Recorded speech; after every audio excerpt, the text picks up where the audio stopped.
Good evening, everyone. I hope you all had a great hump day. My fiance is back home now. I thought that would make you all happy, and he's doing very well. I want to thank everyone for all their prayers. And we are going to do our prayer at this time.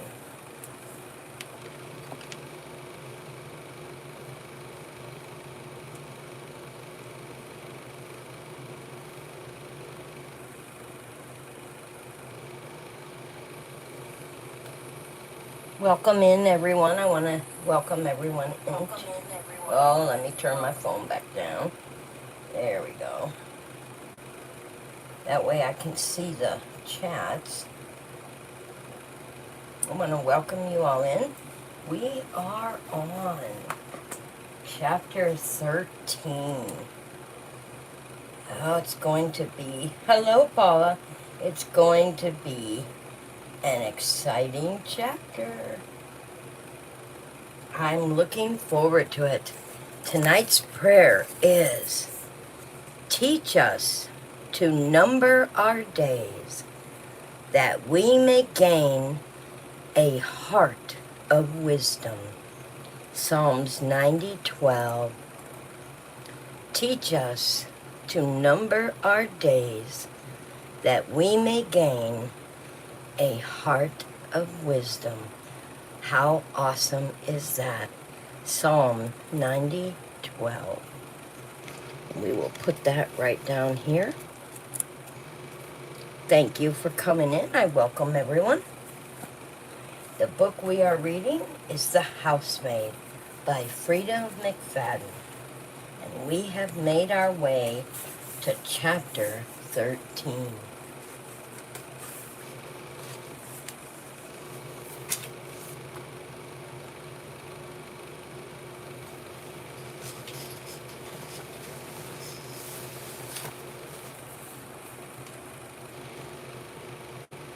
I'm busy vacuuming the living room when the shadow goes by the window. I wander over to the window, and sure enough, Enzo is working in the backyard today. As far as I can tell, he alternates houses from day to day, doing various gardening and landscaping tasks. Right now, he is digging at the flower bed in the front yard. I grab an empty glass from the kitchen and fill it up with cold water. Then I head outside. I'm not entirely sure what I hope to accomplish here, but ever since those two women talked about Nina being crazy, literally, I can't stop thinking about it. And then I found an antipsychotic medication in her medicine cabinet. Far be it from me to judge Nina for having psychological problems.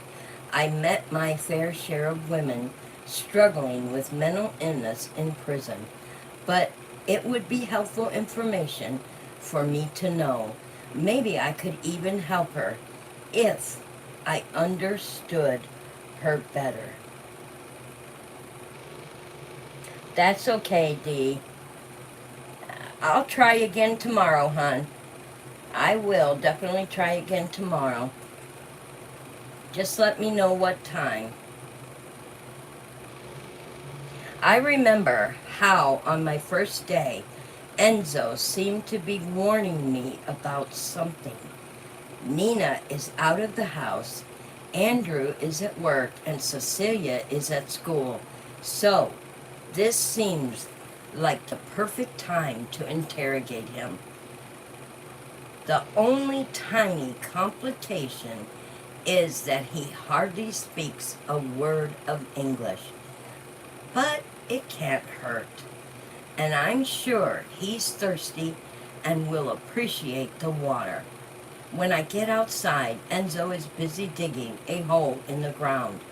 He seems intensely focused on his task, even after I clear my throat loudly. Twice. Finally, I wave my hand and say, Hola!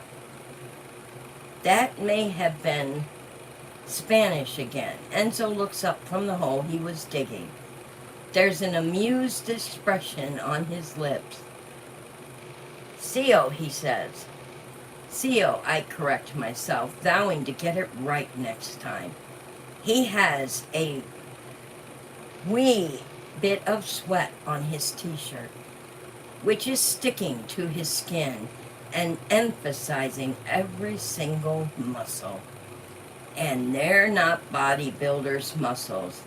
They are firm muscles of a man who does manual labor for a living. So I'm staring. Sue me. I clear my throat again. "I brought you, water? How do you say? Aqua," he says.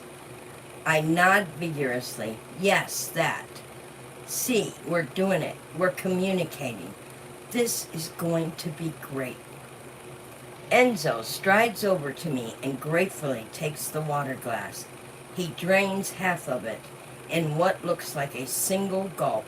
He lets out a sigh and wipes his lip with the back of his hand. "Gracie." "You're welcome," I smiled up at him. "So, have you worked for the Winchesters for a long time?" He looks at me blankly. "I mean, do you work here many years?" He takes another swig from the water glass. He's emptied nearly 3/4 of it. When it's gone, he's going to go back to work. I don't have much time. "3 anni," he says finally, then adds in his heavenly accented English, 3 years. And I squeeze my hands together. "Nina, Winchester, do you..." He frowns at me, but it's not a blank look, like he doesn't understand me. He looks like he's waiting to hear what I'm going to say. Maybe he understands English better than he can speak it. "Do you," I start again, "do you think that Nina is, do you like her?" Enzo narrows his eyes at me. He takes another long drink from the water glass, then shoves it back in my hand. Without another word, he goes back to the hole he was digging, picks up his shovel, and gets back to work. I open my mouth to try again, but then I shut it. When I first came here, Enzo was trying to warn me about something, but Nina opened the door before he could say anything, and obviously he's changed his mind. Whatever Enzo knows or thinks, he isn't going to tell me. At least not now. And that brings us to chapter 14. I have been living with the Winchesters for about 3 weeks when I have my first parole officer meeting. I waited to schedule it for my day off. I don't want them to know where I'm going. I'm down to monthly meetings with my officer, Pam, a stocky middle-aged woman with a strong jaw.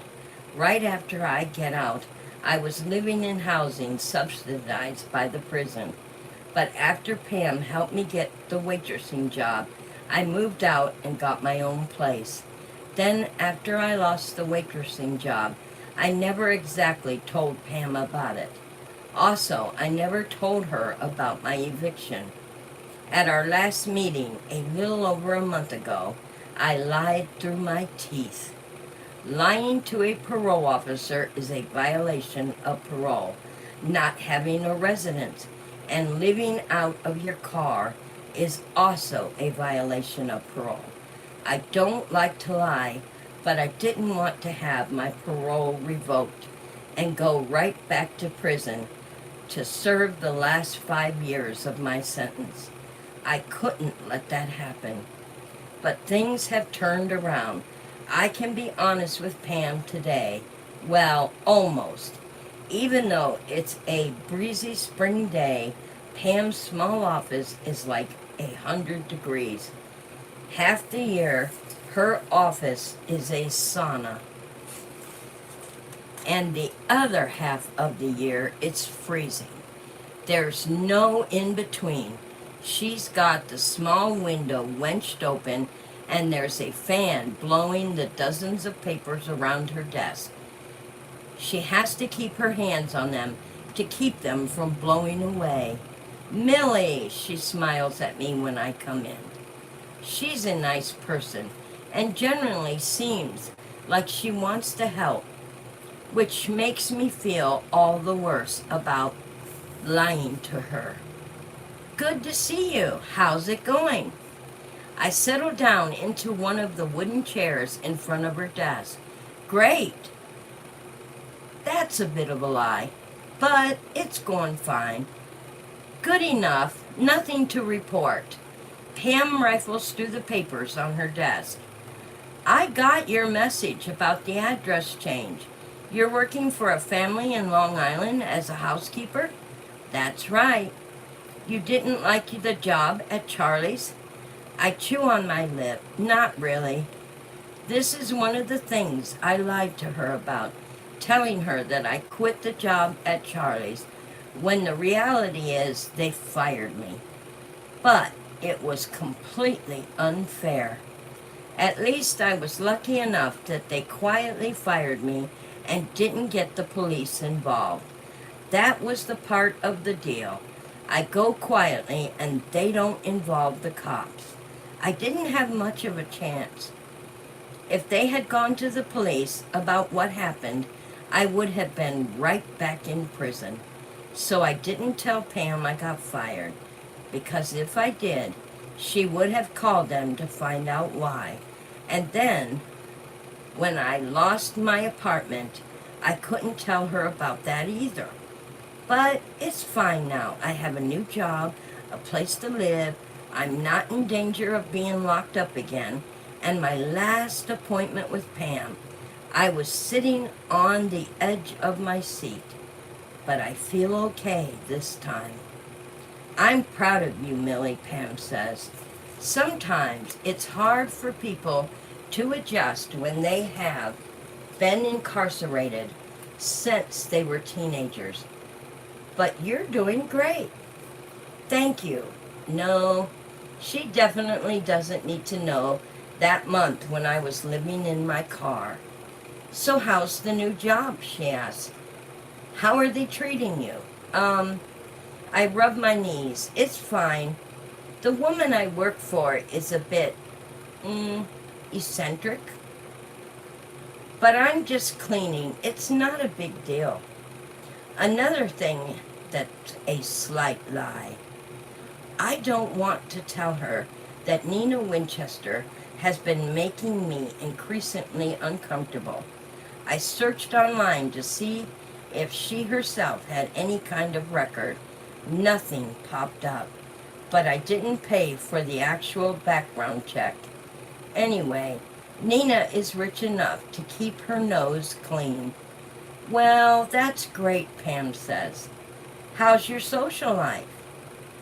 That's not technically an area a parole officer is supposed to be asking about, but Pam and I have become friendly, so I don't mind the question.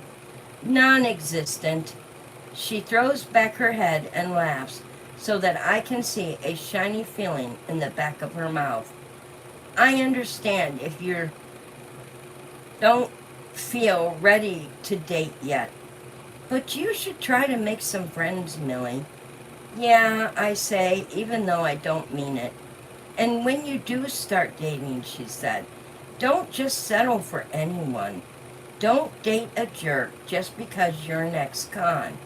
You deserve someone who treats you right. For a moment, I allow myself to think about the possibility of dating a man in the future.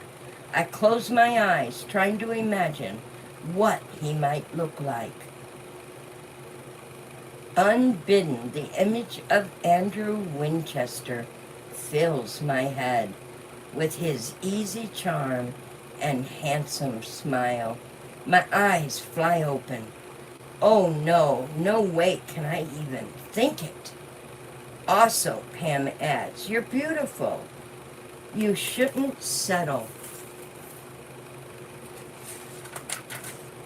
I almost laugh out loud. I've been doing everything I can to look as unattractive as I possibly can. I wear baggy clothing. I always keep my hair in a bun or a ponytail, and I haven't put on even one scrap of makeup. But Nina still looks at me like I'm some kind of vamp. I'm just not ready to think about that yet, I say. That's fine, Pam says. But remember, having a job and shelter is important, but human connections are even more important.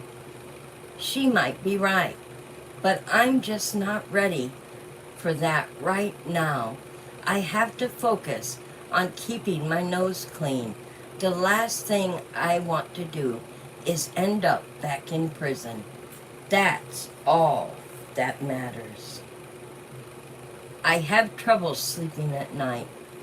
When you're in prison, you're always sleeping with one eye open. You don't want to be going on around without you knowing about it. And now that I'm out, the instinct hasn't left me. When I first got an actual bed, I was able to sleep really well for a while. But now my old insomnia has come back full force, especially because my bedroom is so unbearably stuffy. My first paycheck has been deposited in my bank account, and the next chance I have, I'm going to go out and buy myself a television for my bedroom. If I turn on the television, I might be able to drift off to sleep with it on. The sound will mimic the noise at night in the prison. Up until now, I have been hesitant to use the Winchester's television. Not the huge home theater, obviously, but their normal TV in the living room. It doesn't seem like it should be a big deal, considering Nina and Andrew go to bed early. They have a very specific routine every night. Nina goes upstairs to put Cecilia to bed at precisely 8:30. I can hear her reading a bedtime story. Then she sings to her. Every night, she sings the same song.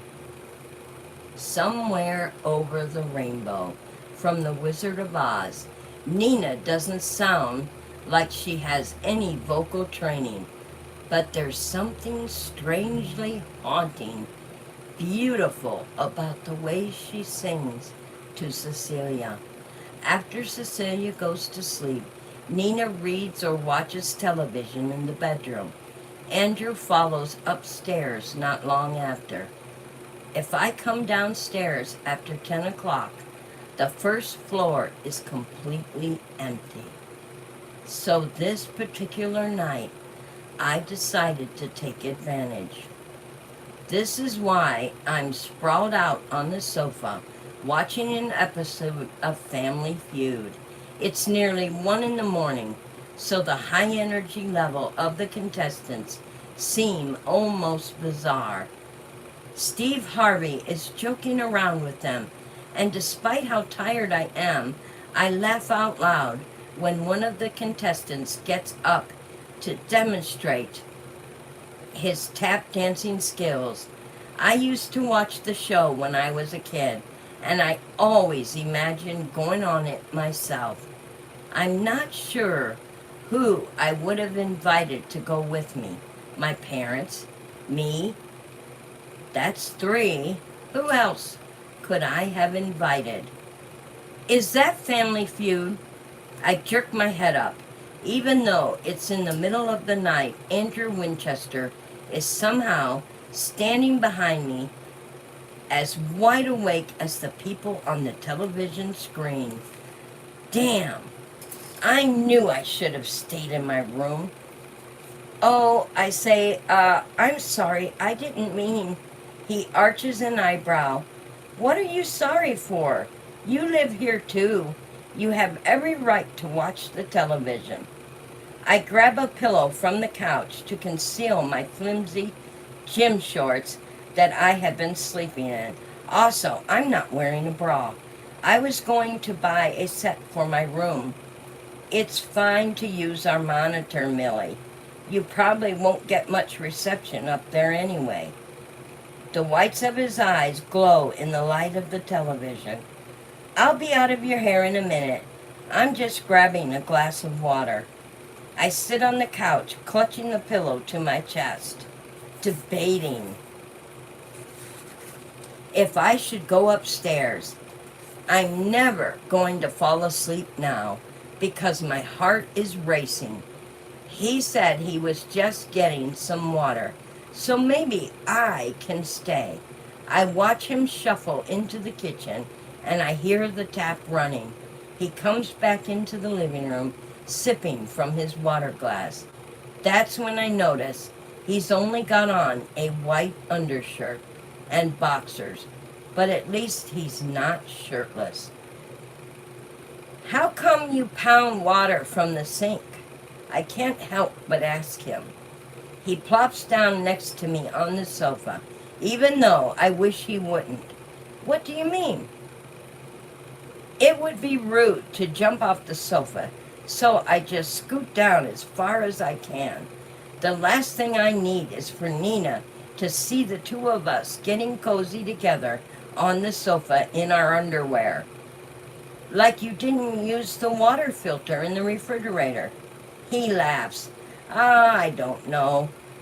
I've always gotten the water from the sink. Like it is poison? I don't know. I think it has chemicals in it. He runs a hand through his dark hair until it sticks up a bit. I'm hungry for some reason. Any leftovers from dinner in the fridge? No, sorry. He rubs his stomach. Would it be really bad manners if I eat some peanut butter right out of the jar? I cringe at the mention of peanut butter, as long as you're not eating in front of Cecilia. He tilts his head. Why? You know, because she's allergic. They really don't seem very respectful of Cecilia's deadly peanut butter allergy in this household. Even more surprising, Andrew laughs. No, she's not. Yes, she is. She told me she is. The first day I was here. I think I would know if my daughter were allergic to peanuts. He snorts. Anyway, do you think we would keep a big jar of it in the pantry if she were allergic? That's exactly what I thought when Cecilia told me about the allergy. Was she just making it up to torture me? I wouldn't put it past her. Then again, Nina also said Cecile had a peanut butter allergy. What is going on here? But Andrew makes the most valid point. The fact that there's a big jar of peanut butter in the pantry indicates nobody here has a deadly peanut allergy. Blueberries, Andrew says. I frown. I don't think there are any blueberries in the refrigerator. No. He nods at the television screen, where Family Feud has entered the second round. Then they surveyed 100 people and asked them to name a fruit that can fit in your mouth whole. The contestant on the screen answered blueberries, and it's the number one answer. Andrew pumps his fist. See? I knew it. I would be great on this show. The top answer is always easy to get, I say. The tricky part is getting the more obscured answers. Okay, smarty pants, he grins at me. Name a fruit you can fit in your mouth whole. I tap a finger against my chin. A grape. Sure enough, the next contestant answers grape. And it's correct. I stand corrected, he said. You're as good at this too. Okay. What about a strawberry? It's probably up there, I say, even though you wouldn't really want to put a whole strawberry in your mouth because it has the stem and all that. The contestants manage to name strawberries and cherries, but they get stuck on the last answer. Andrew is cracking up when one of them says a peach. A peach, he cries. Who could fit a peach in their mouth? You'd have to unhinge your jaw. I giggle. Better than a watermelon. That's probably the answer, I bet anything. The final answer on the board turns out to be a plum. Andrew shakes his head. I don't know about that. I'd like to see a picture of the contestants who said they could fit a plum into their mouth whole. That should be part of the show, I said. You get to hear from the 100 people surveyed and get the rationale behind their answers. You should write to Family Feud and suggest that, he said. You could revolutionize the whole show. I giggle again. When I first met Andrew, I assumed he was stuffy rich guy, but he's not like that at all. Nina is certifiable, but Andrew is nice. He's completely down to earth, and he's funny, and it seems like he's a really good dad to Cecilia. The truth is, I feel a bit sorry for him sometimes. I shouldn't think that. Nina is my boss. She gives me the paychecks and a place to live. My loyalty is to her, but at the same time, she's awful. She's a snob. She constantly telling conflicting information, and she can be incredibly cruel. Even Enzo, who's got to be 200 pounds of solid muscle, seems afraid of her. Of course, I might not feel that way if Andrew wasn't so incredibly attractive, even though I've sat as far away from him as I possibly can without falling off the side of the couch. I can't help but think about the fact he's wearing his underwear right now. He's in his freaking boxers. And his undershirt material is thin enough I can see the outline of some very sexy muscles. He could do a lot better than Nina. I wonder if he knows. Just as I'm starting to relax and feel glad that Andrew joined me down here, a screechy voice breaks into my thoughts. Gosh, what's the big joke you're laughing about down here? I whip my head around, and Nina is standing at the foot of the stairs, staring at us. When she's in her heels, I can hear her coming a mile away. But she's surprisingly light-footed in her bare feet. She's wearing a white nightgown that falls to her ankles, and her arms are folded across her chest. Hey, Nina, Andrew yawns and climbs off the sofa. What are you doing up? Nina is glaring at us. I don't know how he isn't panicking right now. I am 1 second away from peeing my pants. But he seems totally cavalier about the fact that his wife just caught the two of us alone in the living room at 1 a.m. in both our underwear. Not that we were doing anything, but still. I could ask you the same thing, Nina retorts. You two seem to be having a lot of fun. What's the joke? Andrew lifts a shoulder. I came down to get some water, and Millie was here watching television. I got distracted by Family Feud. Millie, Nina turns her attention to me. Why don't you get a television for your own room? This is the family room. I'm sorry, I say quickly. I'm going to buy a television the next chance I get. Hey, Andrew raises his eye.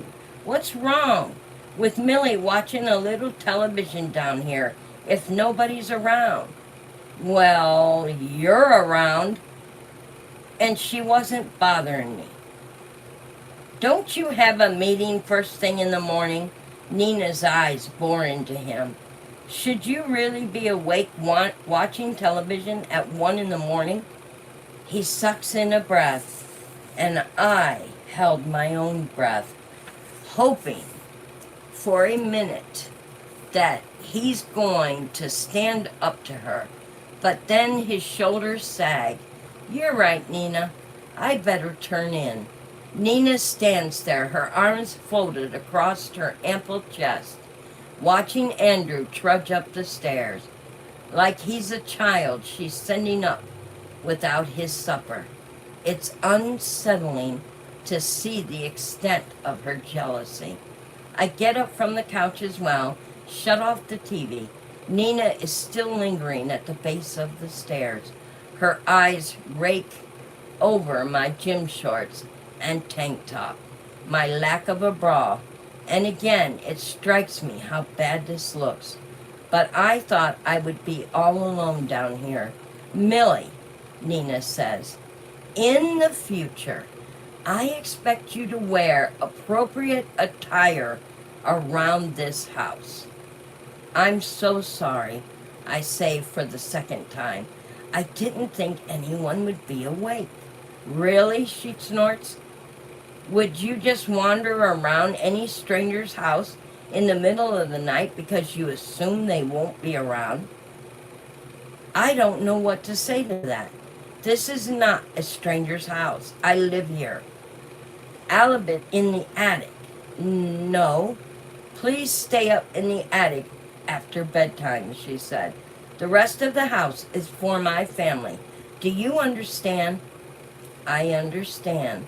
She shakes her head. Honestly, I'm not even sure how much we need a maid. Maybe this was a mistake. Oh no, if she fires me at 1 in the morning because I'm watching television in her living room, this is bad. And there's no chance Nina is going to give me a good recommendation for another job. She seems more like a sort of person who would call every potential employer to tell them how much she hated me. I have got to fix this. I dig my fingernails into the palm of my hand. Listen, Nina, I begin. Nothing was going on between me and Andrew. She throws her head back and laughs. It's a disturbing sound, something almost between a laugh and a cry. Is that what you think I'm worried about? Andrew and I are soulmates.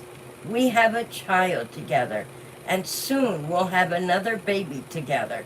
You think I'm scared that my husband would risk everything in his life for some trampy servant living in the attic? I swallow. I may have just made things worse. No, he wouldn't. Damn straight he wouldn't. She looks at me in the eyes, and don't forget it. I stand there not sure what to say. Finally, she jerks her head in the direction of the coffee table. Clean up that mess right now. With those words, she turns on her heel and goes back upstairs. There isn't really a mess. It's just the glass of water Andrew left behind.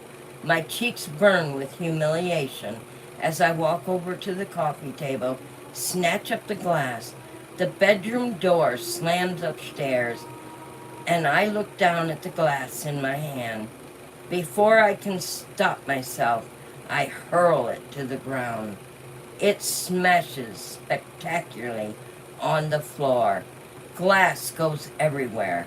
I take a step back, and a shard digs into the pad of my foot. Wow, that was extremely stupid. I blinked down at the mess I made on the ground. I've got to get it cleaned up and move over. I've got to find some shoes so I don't get any more glass in my feet. I take a deep breath, trying to slow down my breathing. I'll get the glass cleaned up, and it'll be fine. Nina will never know. But I'll have to be more careful in the future. And that takes us to chapter 15. Oh my goodness. So, what I gather from those two chapters, if Nina is not jealous of Andrew messing around, then why is she so angry? Makes you think, doesn't it? Oh, that is going to be good, but we will find out next week in chapter 17 why Nina is so jealous. I hope we do. That's going to be very interesting. And I want to thank you all for coming in, and I hope you have a sleepful, fitful night. Yeah, right, Dee, exactly. Oh, is it going to be good? But we shall see. You never know in this book what's going to happen from one chapter to the next. Till then, guys, you have an awesome night, sweet dreams, and I will see you tomorrow.